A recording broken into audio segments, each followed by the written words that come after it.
¿Cómo están, chicos? Buen día. Buen día. Doctor. Hola, buenos días, Doctor. Doc. Iniciamos con nuestra clase, doctorcitos. ¿En qué parte nos hemos quedado con ustedes? En semiología de orejas, si no estoy mal, Doc. Sí, Doc. Audición, Doc. Bueno. Ya. Bueno, vamos a continuar entonces con lo restante. Y ya para pasar a lo que es semiología de boca, realizaremos lo que es un breve ejercicio. He estado viendo con otros grupos que su capacidad para describir signos en este caso es prácticamente nula.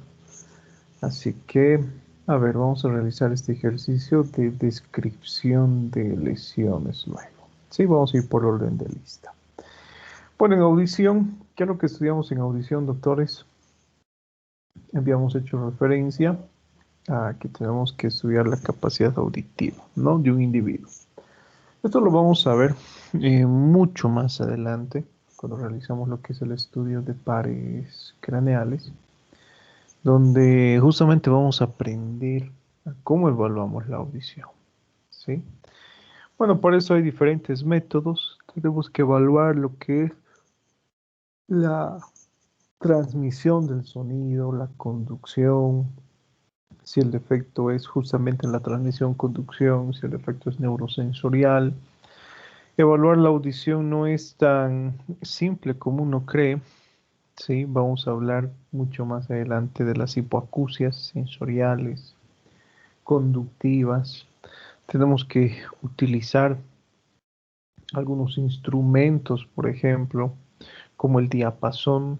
Tenemos que realizar algunas pruebas como la prueba de Weber, la prueba de Swaback, etcétera, que probablemente ya han visto, ¿no? En sus clases de fisiología, solamente que mucho más adelante, cuando realicemos lo que es el estudio de examen neurológico, complementaremos este estudio.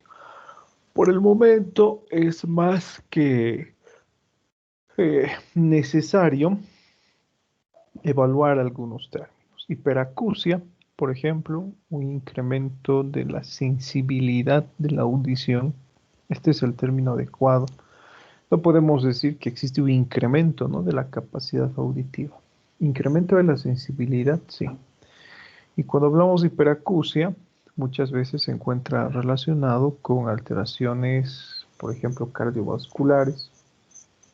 Miren que hace poquito hemos realizado el estudio de hipertensión arterial en fisiopatología, ¿no?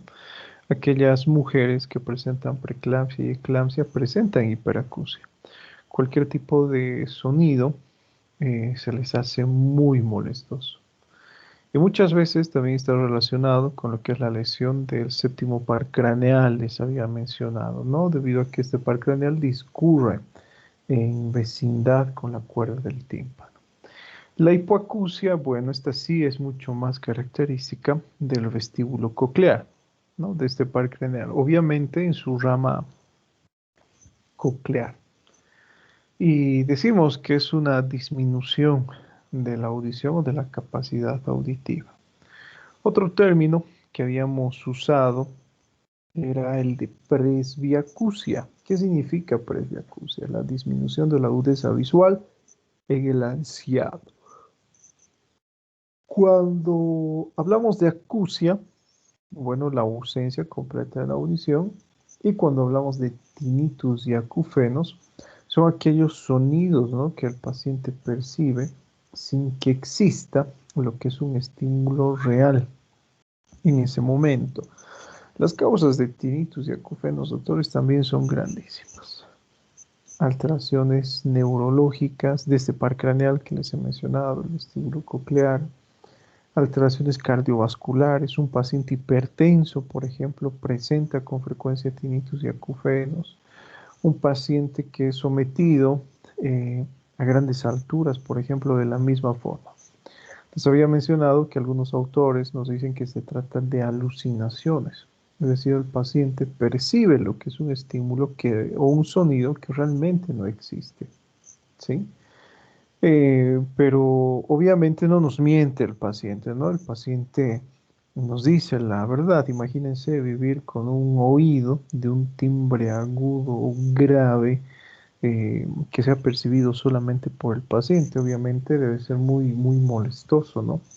Entonces la diferencia entre tinnitus y acufeno serán esos puntos justamente. Uno es grave y el otro es agudo, ¿no? Tinnitus agudo y acufeno grave. Bueno, dentro de lo que es el estudio también de esta zona, no sé si hemos visto mastoiditis, por ejemplo, ¿no? A diferencia de este tipo de secreciones que habíamos visto en el conducto auditivo. Si ustedes observan esa secreción purulenta, por ejemplo, a través del conducto auditivo, ya tenemos nuestro diagnóstico, ¿no? Una otitis aguda, supurativa. Si observamos la presencia de líquido cefalorraquídeo, otorraquia. Si observamos la presencia de sangre, otorragia. Ya recuerden cuáles son, ¿no?, las probables causas. No debemos confundir con una mastoiditis. En una mastoiditis observen que el paciente presenta otorragia, es verdad, presenta fiebre, presenta otalgia, que es el dolor de oído, pero cuando nosotros examinamos al paciente, cuando nosotros evaluamos a la inspección las características de esta zona, de la región auricular, de la zona temporal, podemos observar que a nivel justamente de la apófisis mastoides encontramos estas características que sugieren inflamación, ¿no? Tumor, rubor, calor. Obviamente a la presión de este tipo de zona que se encuentra alterada, el paciente presentará lo que es dolor intenso. Y algo que vamos a ver también en nuestras clases de cuello a manera de complementación es la parotiditis. ¿Cómo diagnosticamos? El paciente presenta lo que es la hipertrofia de las parótidas. El paciente presenta lo que es fiebre. Entonces, la simple inspección de la estructura cervical nos orienta al diagnóstico de parotiditis, ¿no? Las denominadas paperas. Ustedes van a encontrar en este caso hipertrofia de estas glándulas asociado a lo que es dolor intenso en la región cefálica y cervical, ¿no? A la presión, como ustedes pueden ver, va a ser sumamente olorosa y a la masticación de la misma manera, ¿sí? Entonces pasamos, doctores, a realizar estos ejercicios que les había mencionado. Empezamos hablando de lo que es boca. Todos van a participar, ¿sí? Les voy a llamar, por favor, de abajo hacia arriba, en orden de lista. A ver, Jimena Belén Zambrano. Sus camaritas, doctores, ya saben. ¿Qué evaluamos en boca?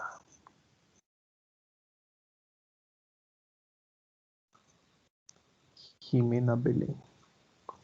¿No está Eh, Jimena? sí, doctor, puede ser el aliento, El aliento podría ser, bueno, en realidad lo es, sí, el aliento. ¿Qué más? el estado de los dientes, El estado de los dientes. Bueno, vamos a ir en orden, ¿no? Es importante realizar lo que es el orden de evaluación. ¿Listo? mm, A ver, Vanessa, ¿qué más podríamos evaluar en boca? ¿Qué estructuras forman parte de su boca, Vanessa? Las encías, ver si estas presentan Las algo. encías, bueno, ¿qué más? ¿Qué otra estructura forma parte de su boca? Las amígdalas, la lengua, La lengua, las amígdalas. A ver, ¿qué nos dice Talía Celeste? ¿Qué otras estructuras forman parte de su boca?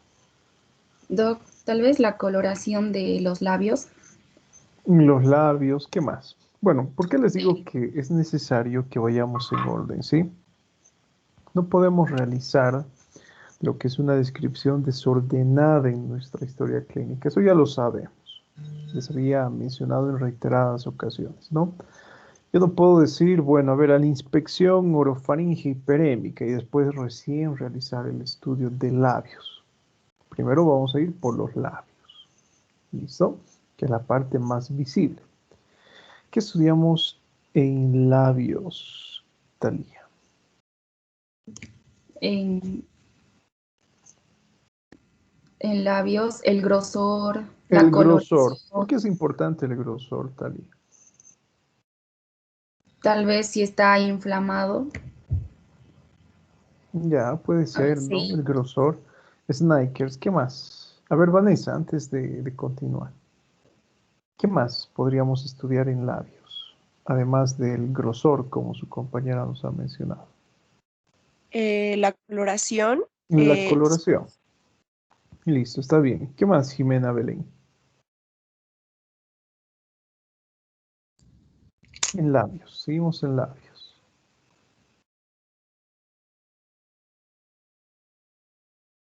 Jimena, Lesiones, doctor, lesiones. ¿Qué lesiones, por ejemplo? como por ejemplo herpes. Listo, ¿no? Bueno, primero hablamos entonces de lo que es el tamaño, hablamos de la forma, hablamos de la coloración, hablamos de la simetría. Cuando hablamos de tamaño, podríamos decir que esto está relacionado, ¿no? Muchas veces con la constitución de una persona, con la raza de una persona, ¿sí? Sin embargo, es verdad lo que dice su compañera. Tenemos que evaluar el grosor de los labios, porque en este caso puede ser que se encuentre relacionado con algún tipo de alteración inflamatoria. Cualquier tipo de enfermedad que sea capaz de producir inflamación de los labios. Por ejemplo, una reacción alérgica, ¿sí? Por ejemplo, algún tipo de traumatismo son capaces de producir un incremento, ¿no?, en el grosor de los labios. ¿Cómo nos damos cuenta? Por ejemplo, porque existe una deformidad llamativa, ¿no? Si ustedes alguna vez han visto a una persona que sufre de, podríamos decir, de reacciones alérgicas intensas, una de las estructuras que sufre más, por ejemplo, donde se evidencia más este tipo de alteraciones, justamente los labios, o justamente son los labios, perdón. Se vuelven más gruesos, la piel es más brillosa, se pierden esos pliegues a nivel labial, se hacen mucho más rosados o rojos en algunas situaciones, etc. Listo. ¿Qué más? Además de observar el grosor y el tamaño, debemos observar la simetría. Hemos hablado que el estudio de la simetría de los labios es sumamente importante, doctores. Cuando ustedes hablan, por ejemplo, ¿verdad? Su boca, al momento de emitir palabras, es completamente simétrica. Pero imagínense que hablaran con la desviación de la comisura labial, así como Rocky Balboa, como Sylvester Stallone. ¿Han visto cómo habla? Desvía, ¿verdad?, la comisura labial a un lado. Y tiene el antecedente, por ejemplo, este actor de lo que es parálisis facial periférica. Hemos puesto en clases justamente ese ejemplo, doctores, parálisis facial, que se caracteriza por desviación de la comisura labial. ¿Qué más tenemos que estudiar, doctores? Tenemos que estudiar la coloración de los labios, ¿sí? Los labios pueden ser pálidos, pueden ser cianóticos, bueno, ¿sí? Las diferentes alteraciones en coloración de la piel que hemos estudiado. Y también tenemos que estudiar, obviamente, aquellas lesiones que pueden encontrarse a nivel de los labios, como bien su compañera había mencionado, las lesiones de piel, como el herpes, por ejemplo. O también podríamos estudiar algunas características de los labios que son típicas y propias de algunas enfermedades, ¿no? ¿Recuerdan cuál es la característica de los labios de aquellos pacientes que sufren de esclerodermia? Snikers.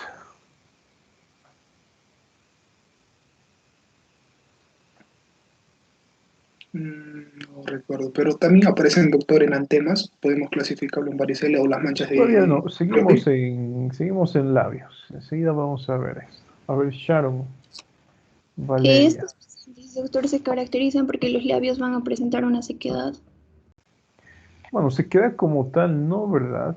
En caso de que exista, por ejemplo, este tipo de alteración esclerodermica, les había mencionado, toda la piel del paciente en todo el rostro es lisa, carece de arrugas. Pero a nivel de los labios, ¿qué encontrábamos? Esos pliegues radiados, ¿sí? Alrededor de los labios.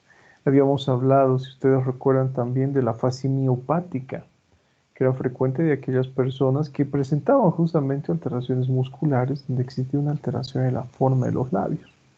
Entonces, si ustedes se dan cuenta, doctores, es importante realizar lo que es primeramente el estudio de los labios. ¿Sí? Bueno, enseguida vamos a ver otras características. Estos son los labios normales. Deben tener esta característica, ¿no? En cuanto a coloración, observen que son brillosos. Esto nos va a indicar, por ejemplo, lo que es la hidratación del paciente. No deben ser resecos, no debe existir lo que es desprendimiento de piel, deben ser simétricos, etcétera. Todo lo que nosotros hemos mencionado. Ahora, cuando hablamos de boca, no solamente estudiamos los labios, sino estudiamos todas las estructuras que se encuentren contenidas en este segmento. Hasta ahora hemos realizado lo que es ese repaso de las características de visualización externa, pero también tenemos que observar internamente, ¿sí? Pero, ¿qué es lo que observamos internamente? Tenemos que observar los dientes, tenemos que observar las encías, tenemos que observar la lengua, tenemos que observar la úvula, el paladar blando, la orofaringe, la mucosa yugal, etc. Existe una gran cantidad de estructuras que podemos observar y que tenemos que observar al interior de esta cavidad. ¿Sí? A ver, seguimos en lo que es la parte externa. Quiero que describa, por favor, este tipo de lesión. Sharon Araceli. ¿Cómo describe ese tipo de lesión, doctora?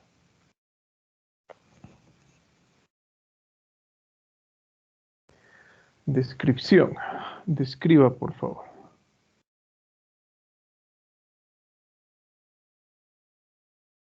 ¿No está Sharon Araceli? Sí, estoy, Doc. A ver, Sharon. Nos responde entonces. ¿Cómo describe ese tipo de lesión? Hoy día usted le avisan, doctora, tiene que hacer sus prácticas en el hospital. Llega al hospital y el paciente acude por presentar esto. ¿Cómo describen su historia clínica?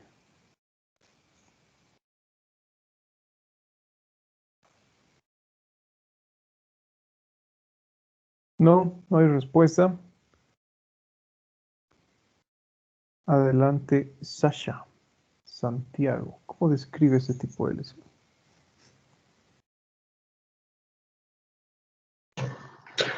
No, no recuerdo el término correcto, doctor. Tampoco. Adelante, Sarita. Mérito Rejón. Doctor, como una vesícula. con- Bueno, son lesiones vesiculares, ¿verdad? Eso es lo característico. Son lesiones vesiculares. ¿Sí? ¿Por qué decimos que son lesiones vesiculares? Porque contiene líquido. Se ve que contiene líquido. Bueno, no es lo único, ¿no? Una ampolla también contiene lo que es líquido. ¿Cuál es la diferencia entre una ¿Tamaño? ampolla y una vesícula, Saraí? ¿Por el tamaño? Por el tamaño, sí, una característica. Cuando hablamos de una ampolla, recuerden que este tipo de lesión mide o puede medir varios centímetros. 1 centímetro, 20 centímetros, por ejemplo. El contenido es líquido. Listo, ampolla. Pero cuando hablamos de vesícula, el contenido también es líquido, puede ser purulento, en ese caso cambia de nombre, si ustedes recuerden, pero generalmente es el contenido ceroso, ¿no? Claro, que es altamente infectante, obviamente. Pero hay algo más. Saraí.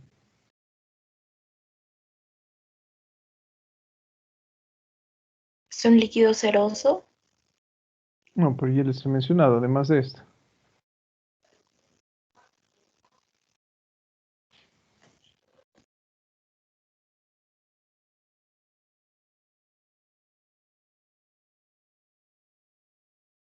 Que es Además de debido eso. a alguna, no, por ejemplo, la ampolla es debido a altas temperaturas y esta en cambio es debido a una infección por alguna Bueno, bacteria o pero virus. ¿cómo diferenciamos? El contenido que Hoy hemos tiene, hablado del contenido, pues en ambos casos ceroso generalmente. A ver, Ricardo, Alejandro, ¿cómo describe esa lesión? Eh, Porque tiene un contenido ceroso, como dijo, básicamente también puede ser la coloración, tal vez la disposición en la que está, en donde está también depende, tal vez. Ya se me olvidó, doctorcito, lesiones primarias de piel. Bueno, como creo que van a ser evaluados nuevamente en su segundo parcial con lesiones de piel, doctores. ¿Sí? ¿Qué es lo que les llama la atención? A ver, sigamos con la descripción. Noelia.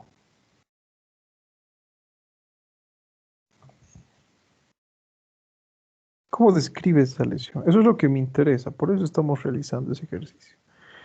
Como nuestro examen todavía es el 17 y tenemos un montón de tiempo, entonces, a ver, nos vamos a tomar todo el tiempo del mundo para describir estas lesiones.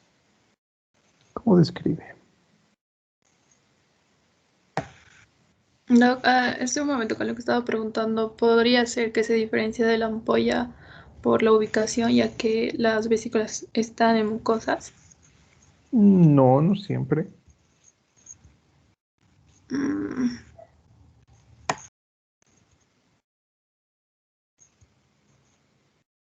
Bueno, nos han mencionado el contenido.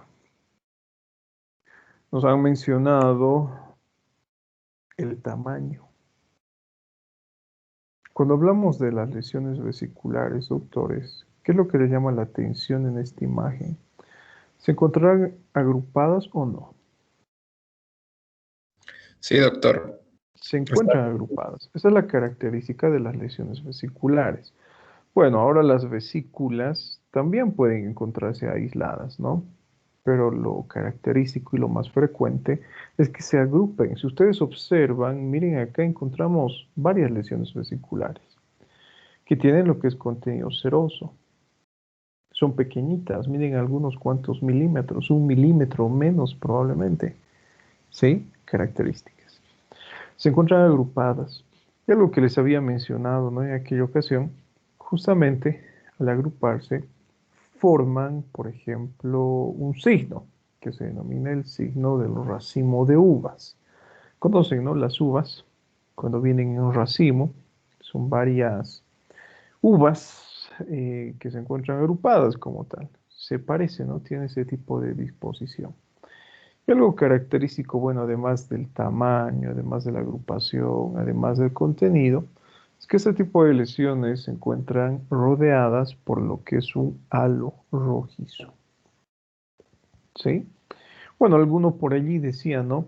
Es frecuente que las vesículas se encuentren en mucosas y no así en piel, pero observen esta imagen, no se encuentra afectado lo que es mucosa, se encuentra sobre la piel.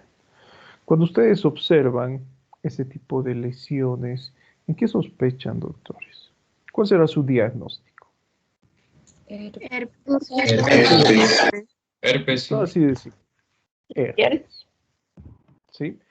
Y cuando hablamos de herpes, doctores, las causas pueden ser grandes. Generalmente está relacionado con lo que son infecciones virales.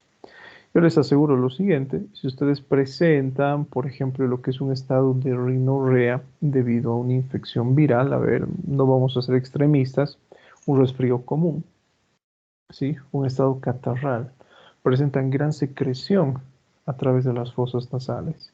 Ese moco que ustedes expulsan, bueno, tiene una gran carga viral. al ponerse en contacto, por ejemplo, con los labios, tiende a originar ese tipo de alteración. Es frecuente, ¿verdad? Podemos encontrar en algunas alteraciones bacterianas también, especialmente en aquellos pacientes que presentan neumonía por neumococo. Y también podríamos encontrar en algunas alteraciones gastrointestinales, la denominada gastritis herpética, por ejemplo, que probablemente en este caso algunos de ustedes han experimentado eso. Consumen algún alimento, por ejemplo, que es transgresivo para ustedes, algún alimento picante, por ejemplo, bueno, qué sé yo, ¿no? El alimento que les haga daño. Y resulta que al cabo de algunas horas empiezan a sentir, ¿no? Ya esa molestia, ese dolor citurente a nivel de los labios. Entonces las causas son varias. Identificar la causa, bueno, ya corresponde a lo que es el interrogatorio, ¿sí? A diferencia de este tipo de lesiones, describa por favor ese tipo de lesiones que está observando Noelia Gamboa.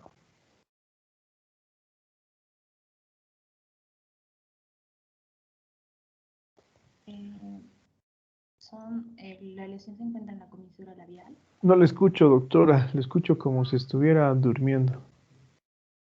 ¿Ya me escucha? Ahora sí, más o menos. La lesión se encuentra en la comisura labial. Listo, las lesiones se encuentran en la comisura labial. ¿Qué más?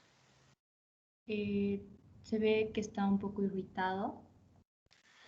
Irritado. No, no vamos a utilizar ese término acá. ¿A qué se refiere con irritado? A ver.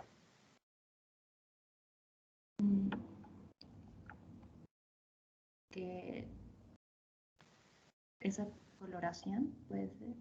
Bueno, esa coloración no se llama irretemia, ¿verdad, doctora? Que le hemos puesto un nombre típico y característico. A ver, ¿cómo se llama? Doctora. Como les digo, no existe eso de irritado acá. Hiperemia, ¿sí? O eritema. Depende qué es lo que compromete. ¿Listo? A ver, Jean Paul. ¿Qué duda tiene? No era para responder, doctor, pero creo que sigue con mi compañero. Bueno, en este caso, cuando hablamos de esa coloración rojiza, no vamos a hablar de lo que es irritación. ¿Sí? Eritema o hiperemia. Ya sabemos cuáles son las diferencias entre estos dos términos. ¿Sí? Bueno, ¿qué más? A ver, no, todavía no nos ha dicho su compañero el tipo de lesión. Nicolás Andrés. A ver, Nicolás, díganos, describe esa lesión. ¿Cómo describiría usted? A ver, ya, Doc. ¿Tiene un parecido a lo que son úlceras, Doc? Úlceras. ¿Por qué son úlceras? ¿Cómo lo explico? Son como varias lesiones, Doc, como varios puntos. Defina qué es una úlcera, por favor, Nayeli.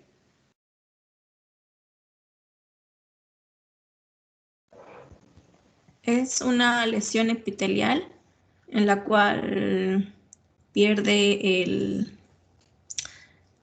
hay una pérdida de la continuidad de la piel. ¿Qué más?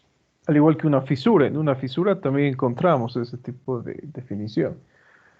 Pérdida de la continuidad de la piel. ¿Pero qué más?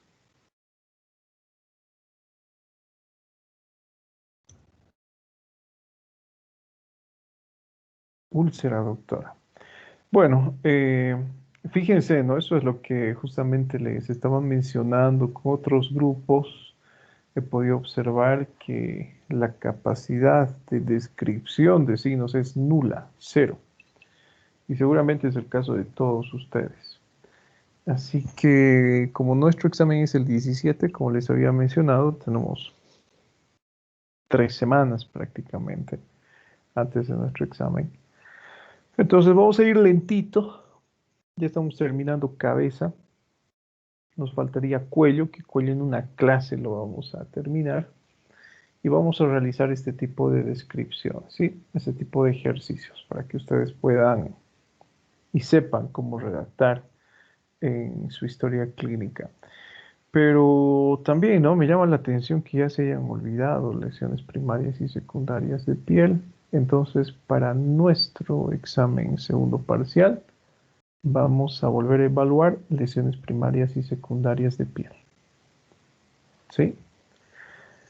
Bueno, lo que yo estoy observando en este caso son lesiones ulcerosas, como dijo su compañero.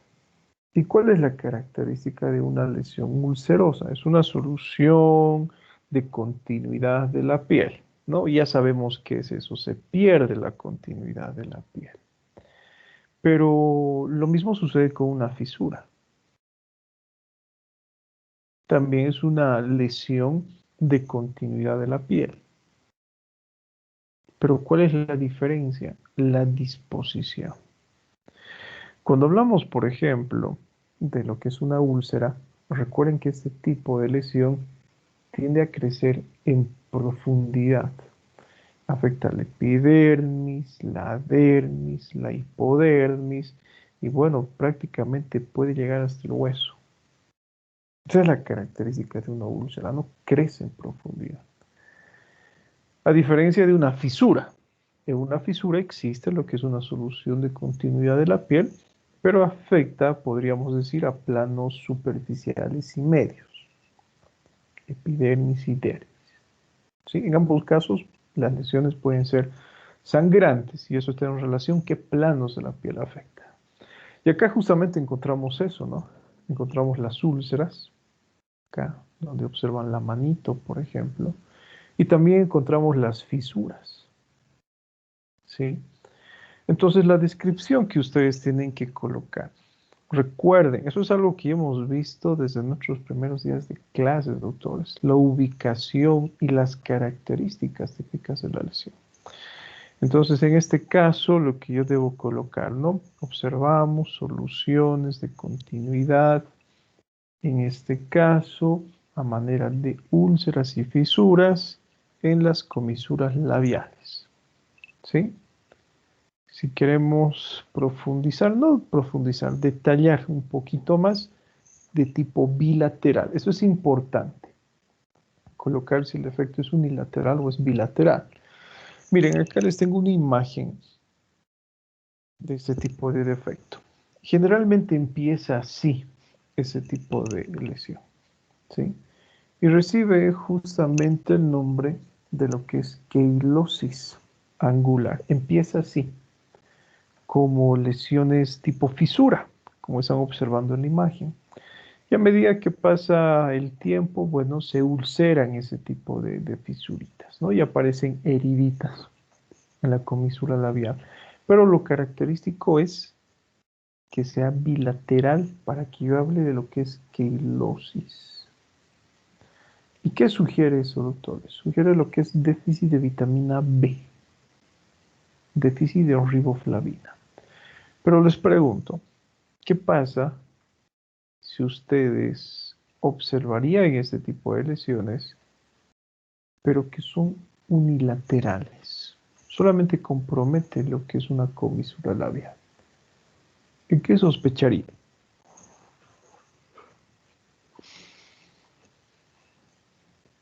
A ver, describe ese tipo de lesión para empezar. Esta que estamos observando ahora. Nos hemos quedado en Nayeli, ¿verdad? A ver, adelante, Natalie, Nicole.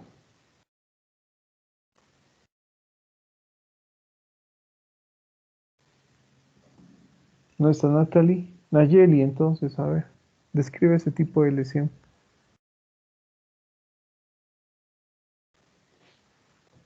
Nayeli, a las 3. Sí, no, es que mi micrófono no está aprendiendo.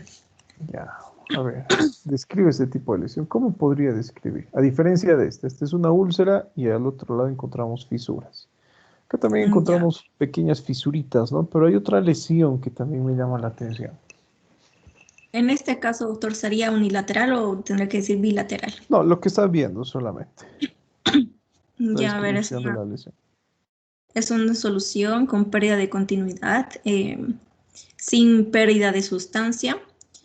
Pero existe con- pérdida. Ay, que no ¿O lo a qué se veía. refiere con pérdida de sustancia?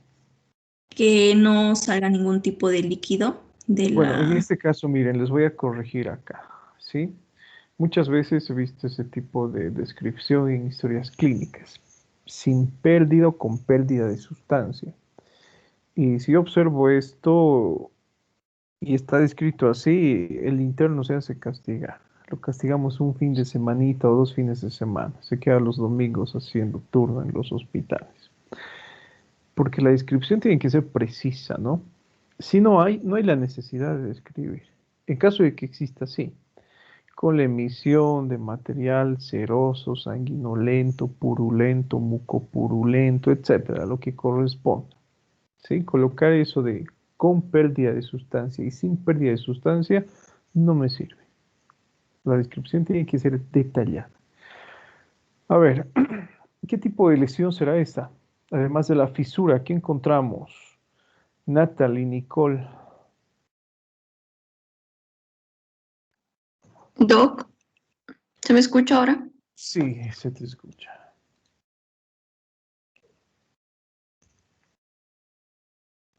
¿Cómo describe esa lesión?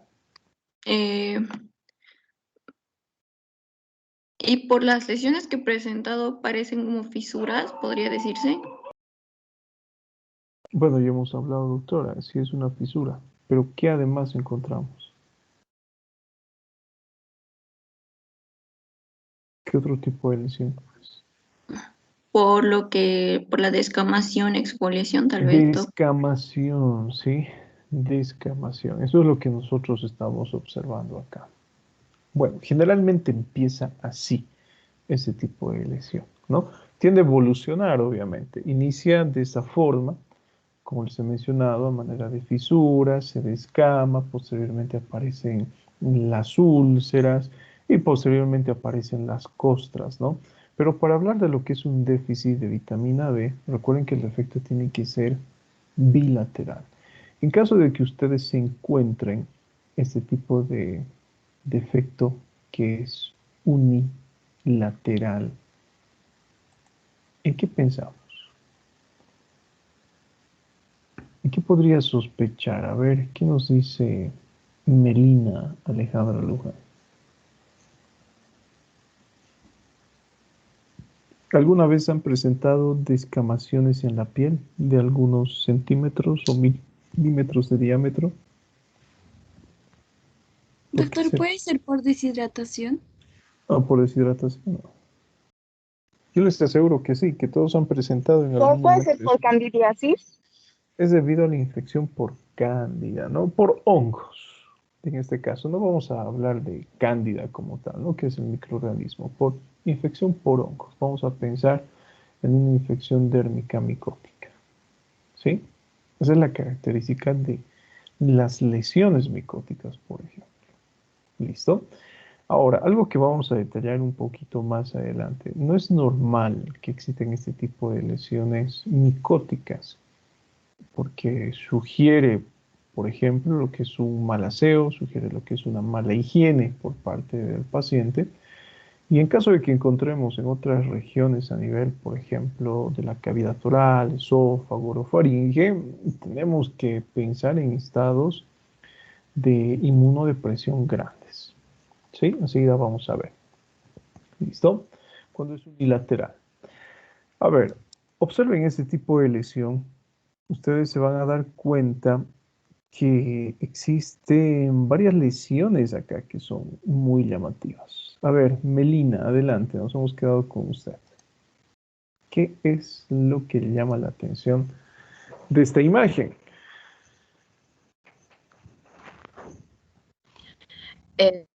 el paciente presenta lo que es muget en la lengua y tiene una... No, no hay em, mugue. Nuevamente, ¿no? Todavía no nos vamos a aventurar a realizar lo que es un diagnóstico, ¿sí? Yo veo este tipo de alteraciones en la lengua y no es muget. Enseguida vamos a decir cuáles son las características del muget oral. Pero ¿qué es lo que le llama la atención?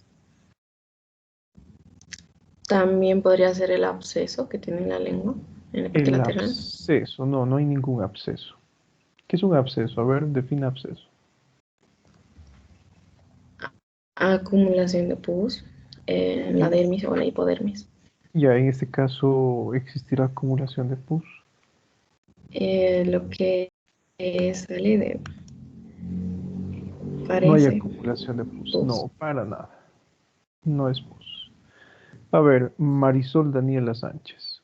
¿Cómo describiría usted ese tipo de lesión? Es como un tumor, tal vez. Es un tumor. ¿Sí? Defina qué es un tumor, doctor. Es una formación anormal, superficial, como profunda de la piel, puede ser. Solo de la piel. O de mucosas también. O de mucosas también. A ver, otra definición de tumor que sea más precisa, doctores. Nos hemos quedado en... ¿En quién? A ver, Mario Leonardo, adelante. Doctor, quizá un crecimiento excesivo o anormal de cualquier tejido. De un tejido, ¿no? En este caso lo que nosotros observamos es un tumor. No nos vamos a aventurar a decir que es un epitelioma, que es un sarcoma, no. ¿Sí? Es un tumor, listo. Tenemos que estudiar las características del tumor. Obviamente, para realizar el diagnóstico de sarcomas, epiteliomas, neoplasias de forma general, es necesario el estudio histopatológico, ¿sí? Entonces nos vamos a quedar con lo que es tumor, pero tenemos que estudiar cuáles son las características de ese tumor. Si ustedes observan, ese crecimiento anormal de este tejido tiene unas características muy llamativas, ¿no? Observen que el crecimiento no es uniforme. La lesión está creciendo hacia todos los lados, hacia este lado, hacia este otro. Acá tenemos, ¿no?, como dos lesiones espiculadas. Acá también una de mayor tamaño, ¿sí? Este crecimiento vegetativo que yo estoy observando, doctores, es sugestivo, así por las características que les he mencionado, de infección por virus del papiloma humano. Es una verruga, en otras palabras, que puede tener diferentes disposiciones. La verruga vulgar, por ejemplo, es aquella verruga común que probablemente todos en algún momento de su niñez han experimentado, ¿no? Especialmente en las manitos. Probablemente, ¿no? No todos, ¿sí? Pero es relativamente común. ¿Cuáles son las características? Son redondeadas. A diferencia, por ejemplo, de lo que es el condiloma, que también es producto de la infección por virus de papiloma humano. Pero ¿cuál es la diferencia? Algo que ya les había mencionado también hace, bueno, varias semanas atrás. Tiene lo que es un crecimiento que se asemeja a lo que es una cresta de gallo. Y cuando tenemos el condiloma acuminado, que es, podríamos decir, como nos dice el nombre, ¿no? Son este tipo de lesiones verrugosas, pero que se encuentran, podríamos decir, acuminadas, es decir, juntas. Y eso hace que el defecto incremente su tamaño y produzcan lesiones que no midan milímetros, sino que midan varios centímetros, 5 centímetros, 10, 15, 20, etcétera. ¿Listo? No es usual encontrar este tipo de lesiones en la cavidad oral. Si ustedes encuentran este tipo de lesiones, ¿en qué podríamos pensar? Algunas veces también, doctores, encontramos el denominado chancro sifilítico. Bueno, generalmente el chancro sifilítico es una lesión ulcerosa, ¿no? que le encontramos con frecuencia a nivel genital. Pero podríamos decir que el segundo lugar de frecuencia es la cavidad oral. Puede ser ubicada a nivel de la mejilla o a nivel del dorso de la lengua. En ese caso, doctores, bueno, ¿en qué pensamos? Pensamos en que el paciente ha estado en contacto directo con este tipo de lesiones, ¿sí? Y eso es debido a algunas, podríamos decir, acciones sexuales que tiene el paciente. Por ejemplo, en aquellos pacientes, tanto varones como mujeres, que practican lo que es la felación o el cunilingus, por ejemplo, es frecuente encontrar este tipo de alteraciones. ¿Sí? Son enfermedades de transmisión sexual, que obviamente se transmiten por el sexo oral. Entonces no vamos a pensar, ¿no?, que un simple beso ha sido capaz de transmitir este tipo de lesiones. Sí, es frecuente en este tipo de prácticas sexuales. Pero hay algo que también me llama la atención, doctores. Además de este crecimiento, que también me llama la atención. Observen el estado de las piezas dentarias, ¿no? Es algo que también debo observar dentro del examen semiológico. Observen, yo puedo notar que las piezas dentarias se encuentran en mal estado. No solamente esta, sino también la de atrás. Ya he perdido incluso lo que son piezas dentarias. Las de abajo también. Sin embargo, también tengo que observar la pérdida de las piezas dentarias. Y hay algo que me llama la atención en este tipo de diente. ¿Qué es lo que les llama la atención? La escotadura que presenta. ¿Su morfología? Existe, ¿no?, una alteración en su forma. Como dijo su compañero, presenta lo que es una escotadura en esa porción central. ¿Sí? Son los denominados dientes en destornillador. Sí, algunos le dicen los dientes en tornillo, ¿no?, porque se asemeja justamente a lo que es un tornillo. ¿Sí? ¿Conocen un tornillo, doctores?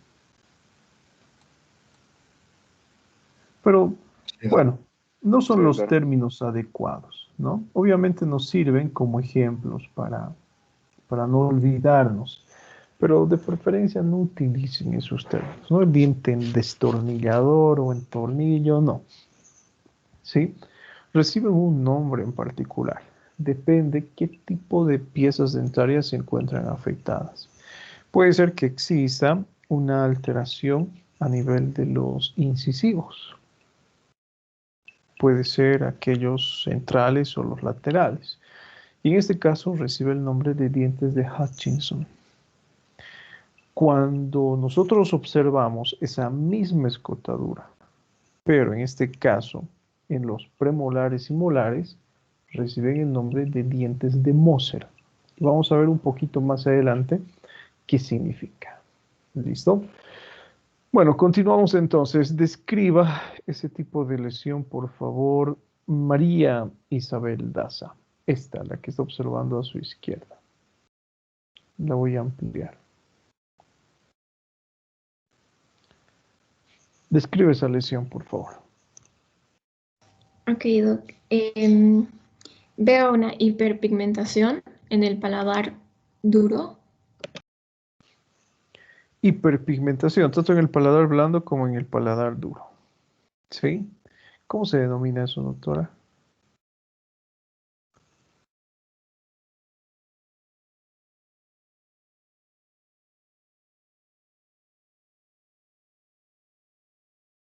Melanoplaquias o algo así, Doc. Melanoplaquia. Sí, prohibido confundir con lo que es melanodermia. ¿Qué es melanodermia y qué es melanoplaquia, doctora?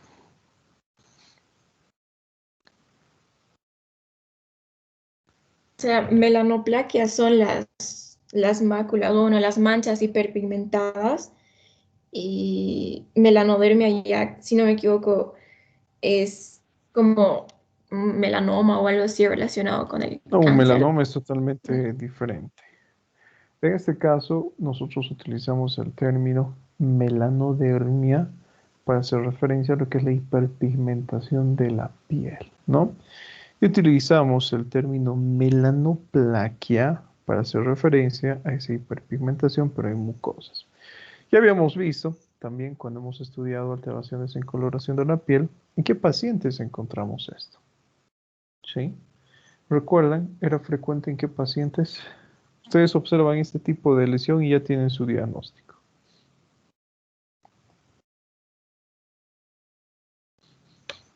Las melanoplaquias estarían en el síndrome de Addison, tal vez, Doc. En la enfermedad de Addison. Es frecuente. No, la melanodermia también, obviamente. ¿Listo? Pero les había mencionado en aquella ocasión que, miren, porque es importante, ¿no?, realizar lo que es el estudio semiológico.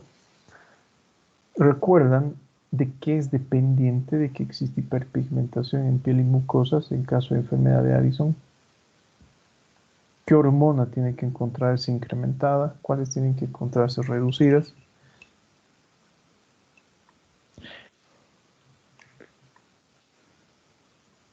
La melanina No. es la que produce la pigmentación, Doc, si no me equivoco. No, pero estamos hablando de hormonas. Cortisol. No, ¿De la aldosterona? tampoco. Cortisol y aldosterona se encuentran reducidas en la enfermedad de Addison, ¿no? La enfermedad de Addison justamente se caracteriza por lo que es una insuficiencia suprarrenocortical. Sí, en palabras comunes y corrientes, no existe lo que es una producción adecuada de aquellas hormonas que se generan en lo que es la corteza de la glándula suprarrenal, ¿no? De allí el nombre, insuficiencia suprarrenocortical.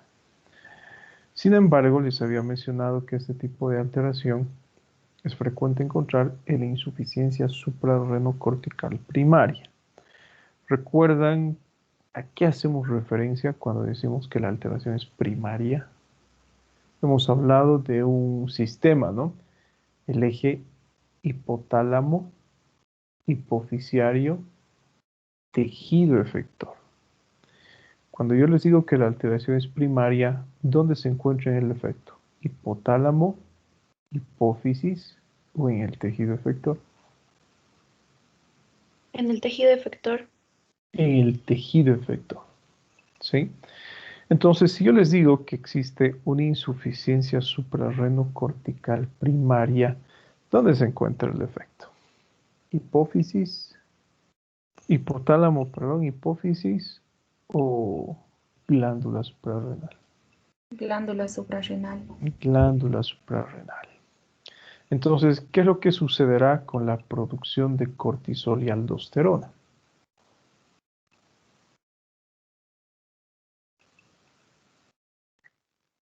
Disminuye. Estamos hablando de insuficiencia, disminuye. ¿Y qué sucederá con la producción de ACTH? Aumenta. Hormona adrenocorticotrópica, incrementa. ¿Sí? Por un mecanismo de retroalimentación, les había mencionado. Encontramos ese incremento de ACTH asociado a lo que es reducción de cortisol, por ejemplo, y aldosterona. Tenemos nuestro diagnóstico: enfermedad de Addison, insuficiencia suprarrenocortical primaria. ¿Por qué se debía esa coloración o esa hiperpigmentación en piel y mucosas? Debido al incremento de ACTH. ¿Sí? Y en aquella ocasión les había puesto este ejemplo, ¿no? ¿Qué sucede en una alteración central? Eso quiere decir que el efecto es terciario o secundario. En otras palabras, que el efecto se encuentra en hipotálamo o en hipófisis. Si es que existe una insuficiencia del eje, ¿cómo se encontrará la ACTH? En este caso el efecto es en el eje hipotálamo hipofisiario. ¿Qué sucede con la producción de ACTH? Disminuye. Disminuye. ¿Y qué sucede consecuentemente con la producción de hormonas a nivel de la corteza suprarrenal? También disminuye. También disminuye. En este tipo de alteración suprarrenocortical secundaria encontraremos hiperpigmentación. No. No encontramos lo que es hiperpigmentación, ¿verdad? Entonces recuerden que solamente aquel tipo de alteración que es primaria, enfermedad de Addison, en otras palabras, cursa con este tipo de alteración. Nosotros observamos melanoplaquia, melanodermia, ya tenemos nuestro diagnóstico. ¿Sí? Bueno, obviamente hay que confirmarlo, ¿no? Con los exámenes laboratoriales. Tenemos acá otro tipo de lesiones en la cavidad oral. A ver, Marco Fabián Pérez, describa ese tipo de lesión que usted está observando allí.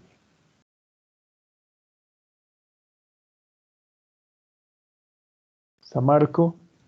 Zona con hiperemia en el paladar blando sería.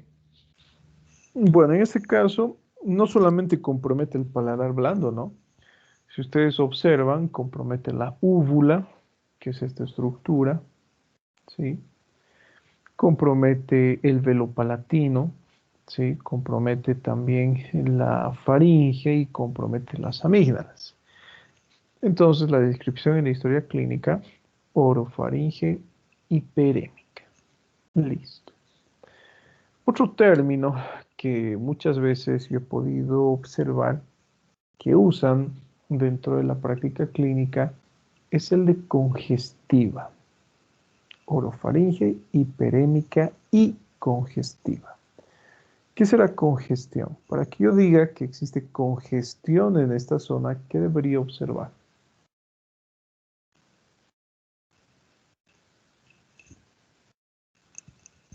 Edema. Rubicundez. No, rubicundez no. ¿Quién ha dicho rubicundez? Una patada voladora en la nuca le vamos a dar. Acá ya no hay rubicundez, les he mencionado, ¿no? Hablamos de lo que es hiperemia. ¿Sí? Hiperemia, eritema y rubicundez tenemos que saber cuándo utilizar. Rubicundez hace referencia a lo que es piel. Hiperemia a lo que es mucosa. ¿Sí? ¿Qué será congestiva? A ver, ¿qué nos dice Ludwig? Iván Loaiza.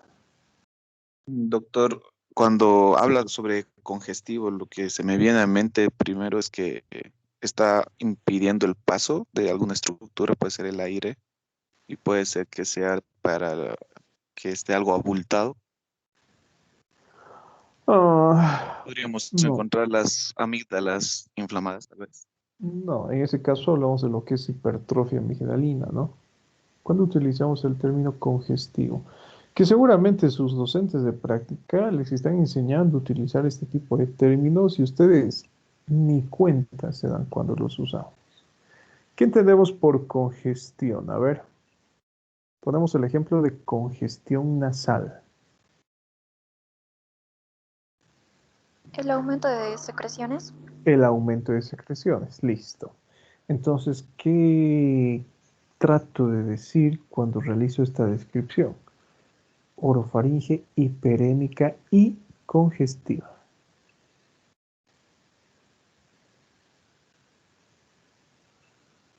A ver, José. Tal vez el aumento, no estoy segura si, bueno, saliva o mucosa. De moco, doctor. Ese es incremento de secreciones a nivel de este segmento anatómico, ¿no? Ustedes le piden al paciente que abra la boca y van a poder observar una gran cantidad de moco en esta región. En ese caso decimos que es congestiva. Ahora, si ustedes observan, doctores, no solamente encontramos, es verdad, ¿no?, que de forma general estamos observando lo que es una orofaringe hiperémica. Las causas pueden ser varias. De la misma forma, ¿no?, alteraciones bacterianas, una faringoamigdalitis, por estreptococo, por neumococo, puede ser capaz de producir esta alteración. Es más frecuente también en las infecciones virales, ¿sí? Sin embargo, observen que tenemos unas lesiones puntiformes, hiperémicas. ¿Sí? Observan, ¿no? Puntitos rojos. ¿Cuál es el término médico para esto? Hablamos de enantema. Y es también frecuente encontrar en estas alteraciones que hemos mencionado, bacterianas, virales o incluso en cuadros febriles, por ejemplo. Si ustedes observan la cavidad oral de un paciente que presenta fiebre, tiene ese tipo de características. Acá observamos otro tipo de lesiones, que son blanquecinas. Y cuando encontramos lesiones blanquecinas, doctores, puede sugerir una gran cantidad de patologías. Les pongo el ejemplo. Hace un momento, alguna de sus compañeras había hecho referencia a que estas lesiones blancas son típicas del muguet oral. Cuando hablamos de muguet oral, queremos decir infección por hongos. ¿Sí?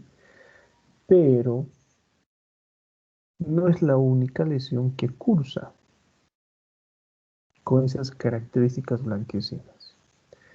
Tenemos el ejemplo, a ver, ¿La leucoplasia vellosa? de la estomatitis, por ejemplo, ¿sí? De las aftas, por ejemplo, las vesículas a nivel de las mucosas, podríamos decir que hasta cierto punto modifican su coloración, ¿no? Generalmente lo que observamos nosotros son esas lesiones vesiculares con contenido seroso, pero cuando se encuentra a nivel de las mucosas, por ejemplo, mucosa oral, mucosa genital, la piel, por ejemplo, lesionada en este caso, adquiere lo que es una coloración blanquecina. Entonces, ¿cómo diferenciamos? Diferenciar, yo creo, una afta de una vesícula es, bueno, sumamente sencilla, ¿no? En este caso, una afta no tiene, podríamos decir, ese solevantamiento y ese contenido seroso. Es una lesión blanquita y plana, nada más. Que si ustedes la tocan y la desprenden, el paciente va a presentar lo que es dolor y debido al desprendimiento existe lo que es una formación ulcerosa. A diferencia de lo que es la micosis, por ejemplo. Cuando ustedes observan lo que es una infección por hongos, que ya les había mencionado, no es normal, tiene un aspecto característico. ¿Conocen el requesón? ¿No? ¿Conocen el quesillo? Sí. Los que son chilenos Sí. conocen el requesón, ¿no? Y los que somos bolivianos conocemos el quesillo. Tiene esa disposición, tiene esa característica. Es una lesión grumosa que cuando se desprende origina lo que es un sangrado. Y no es tan fácil desprender, tienen que realizar cierta fuerza para desprender este tipo de lesión. Esa es la característica, por ejemplo, del muguet oral o de la infección por hongos. Y muchas veces podemos encontrar este mismo tipo de manchitas blancas aperladas, son induradas, que muchas veces se encuentran rodeados por lo que es un halo rojizo y se encuentran en relación con los primeros molares, por ejemplo. Ustedes tocan, es durita. Ustedes tratan de desprender, no se desprende. ¿Sí? Son lesiones aperladas que se denominan manchas de Koplik, que son típicas de aquellos pacientes que presentan sarampión. Entonces, si ustedes se dan cuenta, las causas de ese tipo de lesiones blancas pueden ser varias. ¿Listo? Bueno, cuando hablamos de dientes, esto lo vamos a pasar rápido, pero antes de hablar de dientes, además de realizar lo que es el estudio de dientes, debemos realizar el estudio de las encías, ¿no? Y observar el estado de las encías. Por ejemplo, recuerden, ¿no? Acá no tenemos una imagen de unas encías normales, pero vamos a poner esta como encías patológicas. Observen que se encuentran atrofiadas, que son completamente irregulares. Muchas veces, si es que encontramos lo que es inflamación y dolor en las encías, utilizamos el término gingivitis. Habíamos hablado de otro tipo de alteración, si ustedes recuerdan, cuando hemos realizado revisión por sistemas, que era la gingivorragia, en que consistía, el paciente sangraba, especialmente al cepillarse los dientes, ¿no? Puede sugerir algún tipo de alteración de los factores de coagulación. Muchas veces, bueno, podemos encontrar una periodontitis, por ejemplo, en la cual existe alteración en la movilidad de los dientes. Se inflama en este caso eh, las encías y bueno, encontramos esta enfermedad, ¿no? Periodontal, muchas veces la formación de pus a nivel de las encías. Este mismo tipo de alteración, por ejemplo, que es la melanoplaquia, también podemos encontrar a nivel de las encías y seguramente ustedes han visto alguna vez. Yo por lo menos veo casi todos los días esto. Me sonríe una persona, ya sea en el consultorio, vecinos, en la misma calle, por ejemplo, o puedo observar las encías de un tinte negruzco. También puede sugerir lo que es enfermedad de Addison. Muchas veces encontramos una coloración que es llamativa, una coloración azulada verdosa, por ejemplo. Esta coloración azulada verdosa muchas veces la van a observar en la periodontitis, justamente, en aquellos pacientes con epilepsia, pero no debido a la epilepsia en sí. Yo veo y he visto a muchos pacientes epilépticos que presentan esa coloración azulada verdosa, pero no debido a la epilepsia, ¿no? Sino debido al fármaco que están recibiendo como parte del tratamiento, los anticonvulsionantes, por ejemplo. Y aquellos pacientes que presentan intoxicación por plomo, también encontramos esa misma coloración, ¿no? Obviamente, ¿cómo identificamos esto? A través de la anamnesis, ¿no? A través de lo que es el interrogatorio como tal. Bueno, pasamos a estudiar dientes. En los dientes, doctores, lo que ustedes deben observar es el número de piezas dentarias, el estado de las piezas dentarias y la forma de las piezas dentarias.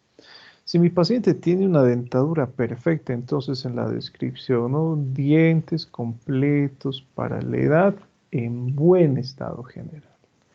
Si tiene caries, bueno, en regular estado general, en mal estado general. Si al paciente le falta algún tipo de pieza dentaria, anotamos, ¿no? En la historia clínica qué tipo de piezas dentarias le falta. Esto ya habíamos visto, muchas veces no le tomamos importancia en la práctica clínica, pero todo esto tiene que ir redactado, ¿no? En este documento médico legal.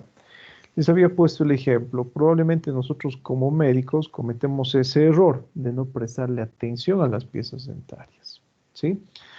Y hasta cierto punto es lo correcto, pero ¿qué es lo que deberíamos hacer? Si nosotros observamos a una persona con las piezas dentarias en mal estado, yo como médico sé que ese tipo de alteraciones dentarias es capaz o son capaces de originar alteraciones cardíacas en el paciente. ¿Sí? Recuerden que existe un tipo de estreptococo relacionado con las infecciones dentarias que es capaz de producir alteraciones cardíacas. Bueno, miren, saliéndonos de diente, una faringoamigdalitis, debido también a las infecciones por estreptococo, son capaces de producir alteraciones cardíacas. Un poco más adelante, cuando realizamos el estudio de cuello, nos vamos a dar cuenta que debido a lo que es el deterioro de piezas dentarias, encontramos un absceso que se forma a nivel del piso de la boca y nosotros observamos una tumoración en la región cervical anterior que recibe el nombre de angina de Ludwig, por ejemplo. ¿Sí? Entonces, esa es la importancia. Tenemos que evitar este tipo de situaciones, ¿no? Entonces, lo derivamos muchas veces al paciente con el odontólogo. Pero en algunas situaciones, doctores, nosotros podemos encontrar este tipo de dientes que ya sabemos cómo se llaman, ¿sí? Dientes de Hutchinson o dientes de Moser. Recuerden, si afecta a los incisivos centrales y laterales, Hutchinson. Si afecta a los premolares y molares, en este caso de Moser. Lo que me llama la atención es esa escotadura. ¿Sí? Prohibido decirle, entonces recuerden, ¿no? Dientes en destornillador, dientes en tornillos, dientes en bolsa de lavandera, no, eso no existe. Hutchinson o Moser. Lo que me llama la atención es esa escotadura en la parte central. ¿Sí? Por eso los autores lo asemejan a lo que es un tornillo. Es típico, doctores, de aquellos pacientes que presentan sífilis congénita. Es frecuente. O heredosífilis. Es típico de estos pacientes. Yo alguna vez he visto pacientes, especialmente pediátricos, con este tipo de alteración. Doctor, no sé qué tienen sus dientecitos. ¿Puede observármelo? Bueno, no soy odontólogo, pero a ver, hagamos la prueba. Le miramos este tipo de dientes. Sífilis. ¿Sí? Es frecuente. Yo les aseguro, doctores, probablemente no todos, pero alguno de ustedes ha observado este tipo de dientes, especialmente en niños. Es frecuente. En nuestro medio es sumamente frecuente. Hablamos de lengua. Miren, por un lado, tenemos lo que es una lengua con características normales. ¿Cómo yo sé que es normal? Es rosada, las papilas tienen un tamaño adecuado, conservas lo que es su movilidad. ¿Cómo me doy cuenta a través de una imagen que la lengua conserva su movilidad? Porque cuando le pido a mi paciente que saque la lengua, esta se desplaza en sentido anterior. No debe existir desviación de la lengua para ninguno de los lados. Acá, por ejemplo, yo puedo observar que esa protrusión es simétrica, ¿no? Hacia la región anterior. Puedo observar que se encuentra conservada su hidratación, por ejemplo. ¿Sí? Observen la lengua que se encuentra a la derecha. Ya podemos encontrar un cierto grado de hipertrofia papilar, ¿no? Observen las papilas cómo se notan con mayor claridad. Sin embargo, me llama la atención ese tipo de placa, ¿no? Blanquecina a nivel de la lengua. Eso, por si acaso, no es hongo. Eso se denomina saburra. Es una lengua saburral. ¿Y por qué es ese tipo de lengua saburral? Por descamación del epitelio lingual. Y porque existe la acumulación de partículas de alimentos en el dorso de la lengua. Sugiere, en otras palabras, lo que es un mal aseo de la cavidad oral. Ustedes observan esto, lengua saburral, asociado a lo que es, por ejemplo, otro tipo de manifestación, mal aliento. Sugiere lo que es mal aseo de la cavidad oral. O muchas veces el mal aliento no se presenta, ¿no? Yo les aseguro que la mayoría de ustedes no sabe cepillarse los dientes. Bueno, sí se cepillan los dientes, pero no se cepillan el dorso de la lengua. Y la lengua se encuentra blanca. Entonces también la lengua, bueno, debe cepillarse, ¿no? Debe recibir este tipo de aseo. Y obviamente también conlleva, ¿no?, lo que es el desarrollo de infecciones en la cavidad oral y al asiento de otras enfermedades. Entonces, estudiar el aliento, doctores, es sumamente importante.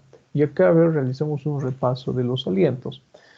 ¿Qué otros alientos pueden sugerir enfermedades? El Aliento cetónico. El aliento cetónico, por ejemplo. Amoníaca. ¿Qué sugiere el aliento cetónico? Cetoacidosis diabética. Cetoacidosis diabética. Todos los estados que cursen con acidosis, ¿no? Es más frecuente la cetoacidosis diabética. Ojo, esto ya les he mencionado.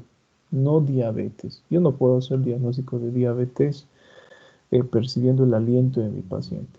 Sin embargo, podría realizar lo que es el diagnóstico, tener un diagnóstico probable de una complicación de la diabetes, que es el estado cetoacidótico. ¿Sí? Complicación aguda de la diabetes, no diabetes como tal. ¿Recuerdan el denominado fetor hepático? ¿En qué tipo de pacientes? Pacientes con insuficiencia hepática, un aroma rancio, ¿no?, a cadáver, por ejemplo. ¿Recuerdan el aroma amoniacal en pacientes que presentan, por ejemplo, un síndrome urémico? ¿Recuerdan, por ejemplo, el aroma a almendras en pacientes que presentan intoxicación por cianuro? O sea, ya hemos visto, ¿no?, eso. Un paciente con aliento alcohólico, ¿en qué vamos a pensar, doctores? Hoy en la mañana sus compañeros me decían, es típico de pacientes con cirrosis hepática y tipo alcohólica. No, ¿verdad? Es típico de aquellos pacientes con intoxicación alcohólica. ¿Sí? Entonces, si ustedes se dan cuenta, doctores, es sumamente importante, ¿no?, realizar lo que es el estudio del aliento. Ya para ir cerrando nuestra clase, miren, vamos a comparar acá. Ese tipo de lengua, doctores, que ustedes están observando, es el muguet oral. Es totalmente diferente de la lengua saburral. Es como les había mencionado, ¿no? Tiene lo que es un aspecto grumoso, similar al requesón o al quesillo.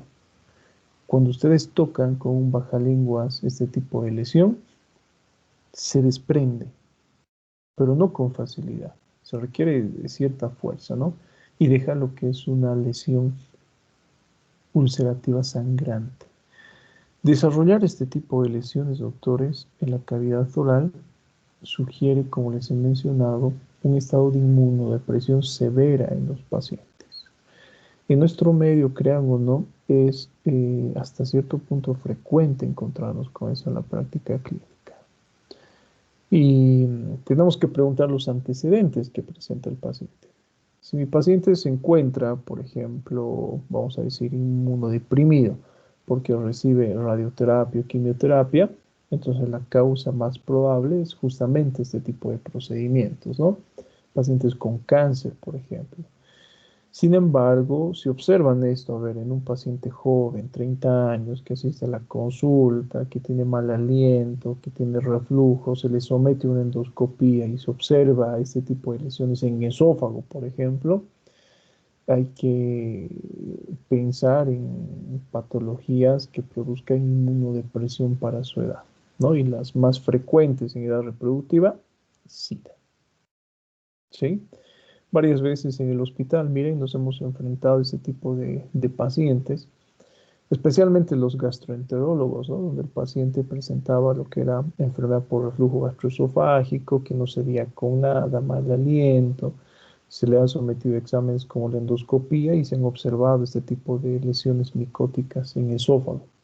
Se le ha solicitado la prueba de VIH y positivo, ¿no? Entonces, lamentablemente, en este tipo de situaciones podemos encontrar, ojo, típicos de estos pacientes no son, ¿sí? No vamos a confundir lo que es frecuencia con patognomónico, ¿sí? Bueno, lo mismo si observamos esto, doctores, no es para nada normal. Incluso, les pongo un ejemplo, ¿no?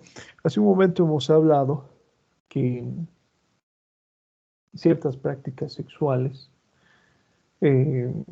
tienden a producir infecciones en cavidad oral, ¿no?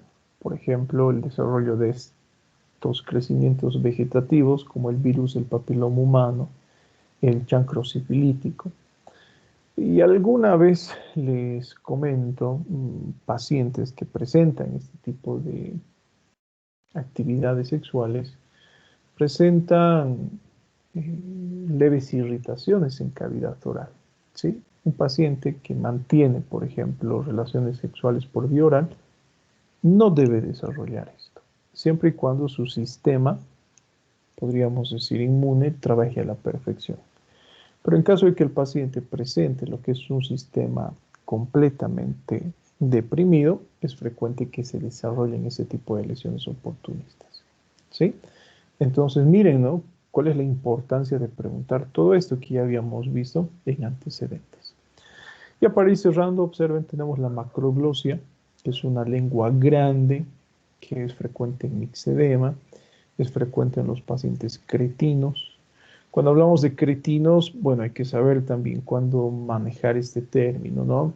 Tenemos, por ejemplo, al paciente estúpido, tenemos al paciente idiota y tenemos al paciente cretino, que hacen referencia a ciertos grados de retraso mental.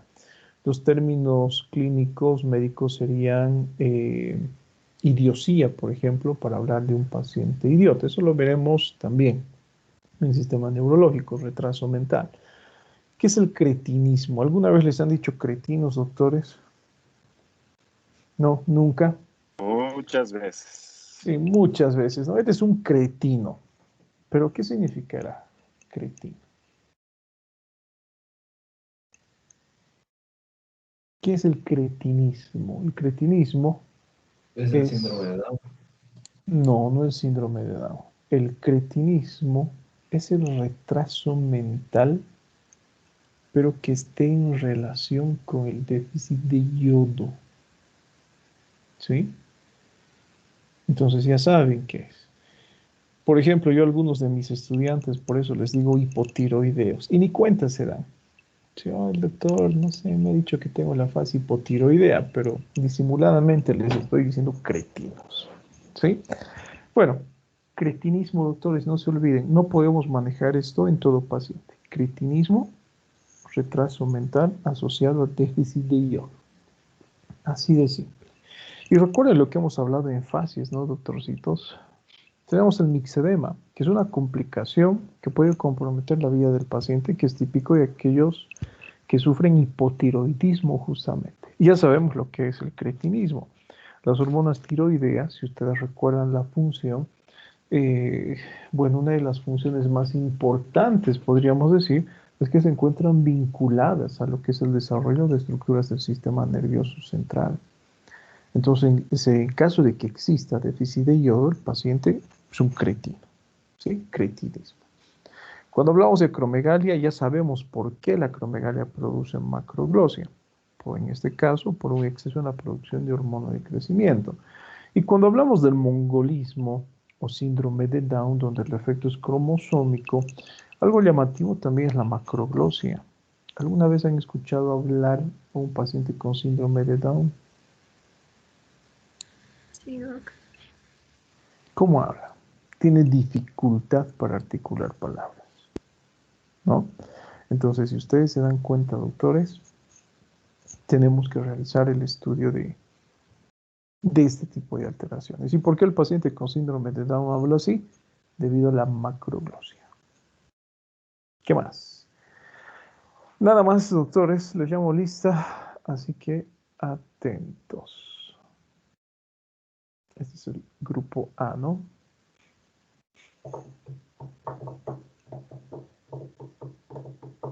Sí, doctor.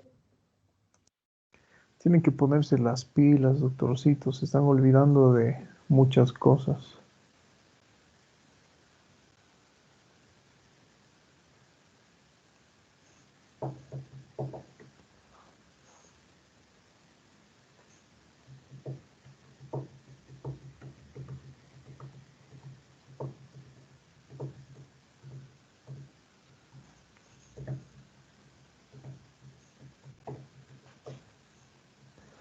Atentos a la lista, doctores.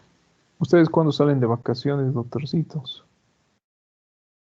15 de julio, si no me equivoco, Doc. 15 de julio. Qué belleza, ¿no? A ver, veamos el calendario.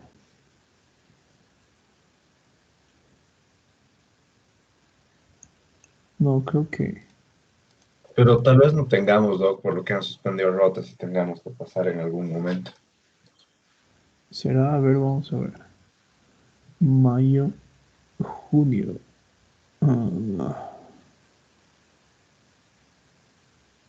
Bueno. A ver. Atentos a la lista.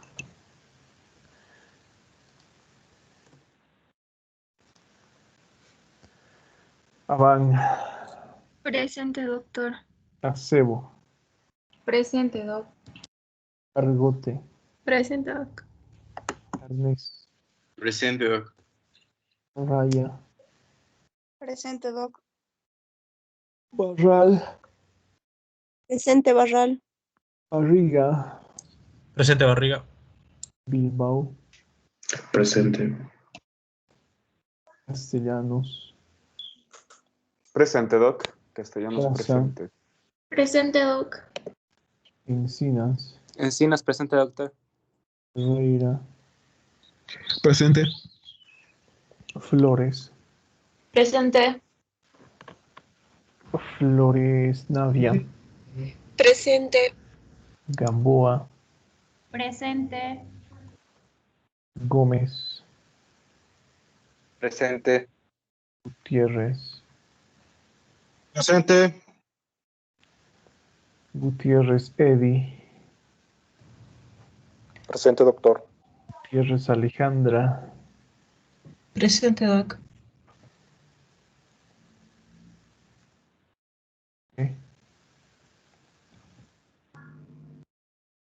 Guaita, José, Presente, doctor. Guaita, presente. Ado, Presente, doctor. Ibarra. No está Ibarra. Jaramillo. Presente, doctor. Loaiza.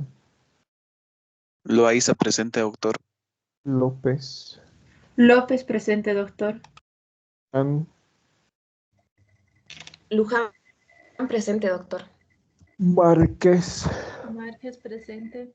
Miranda. Presente, doctor. Miranda Francisco. Presente, doctor. Montaño. No está Montaño. Mundo Corre. Presente, doc. Muñoz. Muñoz, presente, doctor. Milipu. Presente, doctor. Arellana. No. Ortuño. Presente, doc. Parco. Marco, presente, doctor. Pérez. Pérez, presente, doctor. Carro. Presente, doctor. Vera. Presente, doctor. Riva. Presente, doctor. Rocabado. Presente, doctor. Ches. Presente, doctor. Cona. Ticona, presente, doc. Torrejón. Torrejón, presente, doctor. Torrico. Torrico, presente, doctor. Vaca Flores. Presente, doc. Velarde. Velarde, presente, doc. Vélez. Presente, doctor. Zambrano. Presente, doctor. Zambrano Sharon. Presente, doctor. Morano. Presente, doc. Centeno. Presente, doctor. Garay. Presente, doctor. Y Vargas. Presente, doctor. Listo, doctores. Nos vemos entonces. Que tengan buen día. Cuídense. Chau, chau. Gracias, doc. Hasta luego. Hasta luego, doctor. Hasta luego. Hasta luego. Hasta luego.